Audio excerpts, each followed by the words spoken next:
Okay. Okay. It's either or. It's not both. You only have to have one of the switches. Usually easier to use the one inside, because that's where you're using the water, in case you have to turn it off real quick, and I'll show you that. Then yeah, you just turn it on and off, and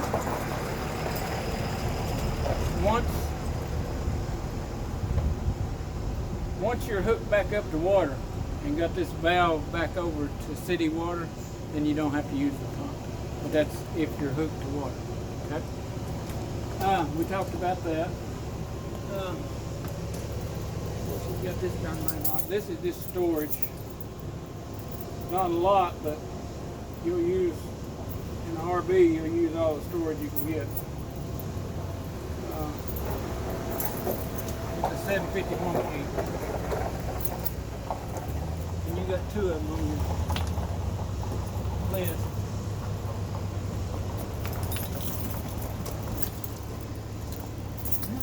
Alright, this stuff. See, all it is just storage. The thing down there below with the cap hanging down, that's the sewer drop. Your gray water and your sewage all come out the same thing. Okay. That was those two valves. The gray one, of course, is the gray valve, and the black one, of course, is the black valve. It's a toilet tank. Everything, the only thing going into the black tank is coming through the toilet. Every other water feature you got is going to the gray tank. It goes to the tank and then out, you know. So, if you're using that washer and or the dishwasher, whatever, and you got your hose hooked up, come out here and pull the gray tank and leave it open. Because if you use that washer, 2 or 3 loads, it'll fill up the tank, you know, and then you ain't got nowhere to go. So, what I always do, or what I always did, but I would leave my gray tank open all the time. That way I didn't have to worry about it. The black tank, not so much, because the black tank will pull smells through back up into the trailer. And you got a 50-gallon tank in the black tank. It's almost impossible to fill it up, you know, in one time, one camping trip. So just dump it when it gets about, according to the meter in there, when it gets about half full. Okay?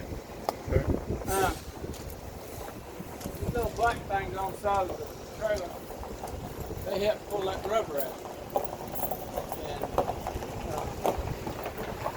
push it back in. Now, we have treated that with silicone. Just spray it with clear silicone, and that will keep that pliable, and you won't have to worry about it cracking, breaking, whatever. Now, this is the back of your refrigerator. The only thing in here is a 110 outlet, and this is the water line that's coming from over there. And then it goes up and it splits, and it goes one to the ice maker, one to the water, and I don't know what the third one goes to. There's no maintenance in here. Since it is a household refrigerator, if you have a problem with it when it's under warranty, you don't have to take it anywhere. You call Whirlpool or whoever made this refrigerator, and they come to you, just like you coming to your house, because it is a household refrigerator. I think you got a year on it. Your tires and wheels are 17-inch tires. Those are they're H-rated. Excuse me, they're H-rated tires. They're 14-ply tires. Are 125-pound maximum cold tire pressure. We put 120 pounds in it, give it a little room to heat up. Also, that cap actually has a Phillips head screw on either side of it. Take the screws out, the cap comes off, and you get to your lugs. The trailer was torqued before it left Elkhart. It was torqued when it got here. It's 150 pounds of torque on the wheel. First time you get 1,000 miles on it, whatever, got time to do it, torque them again. Because the alloy wheel has a bad habit of not sticking a lug nut.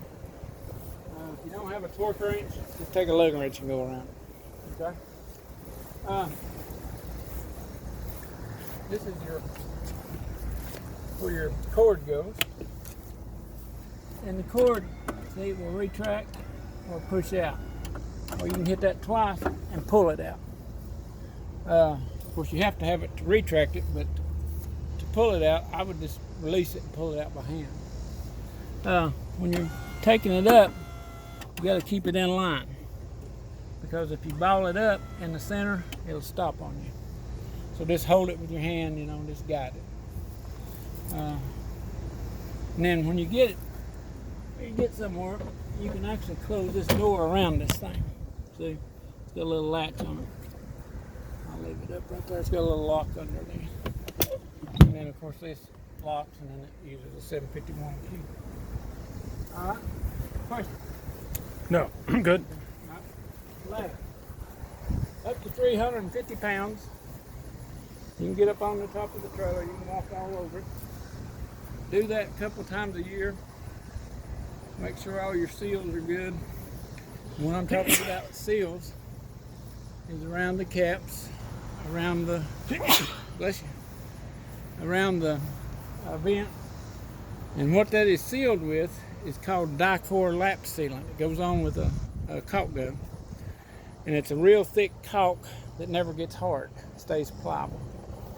So go around your skylight, whatever. If you see cracks in it, just smooth, fresh seal over. You don't have to take the old off. Just go over the top of it, because it's self-leveling.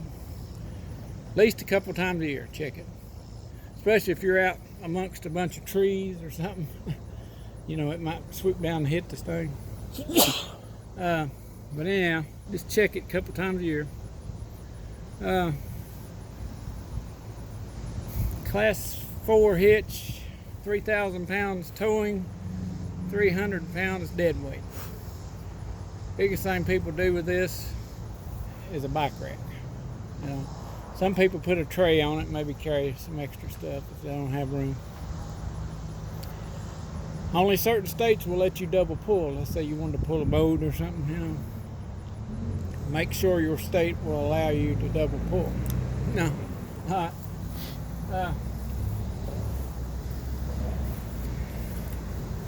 You asked about the spare tire. It's right under there, up and under.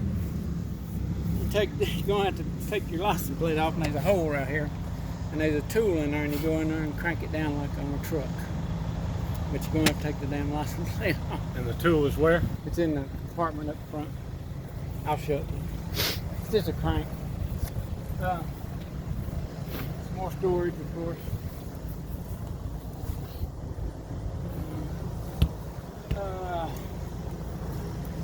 You don't have an outside TV. This awning is powered also. You got 2 awning buttons in there, and they're not marked. You just have to figure out which one's which. So I would get me a marker and mark them. Let me see if I can find that crank for you.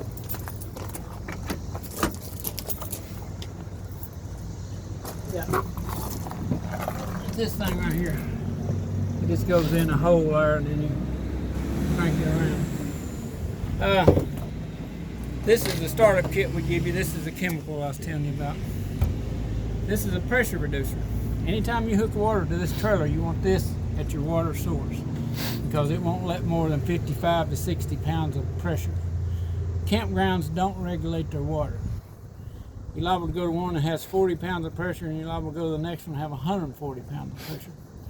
And more than 60 pounds, you take a danger of well, those blue lines over there, you take a danger of chance on busting them. Because they're PEX lines, but especially in the wintertime, they're real brittle. 25 foot of water hose. This is what takes that filter off over there. This will take you from 50 down to 30 down to 110. The coach will work just fine on 30, except, like we talked about the generator, it will only allow you to run one air conditioner, and you cannot run that household washer and dryer on 30 amp. It has to be 50. Okay? Okay, one second, please.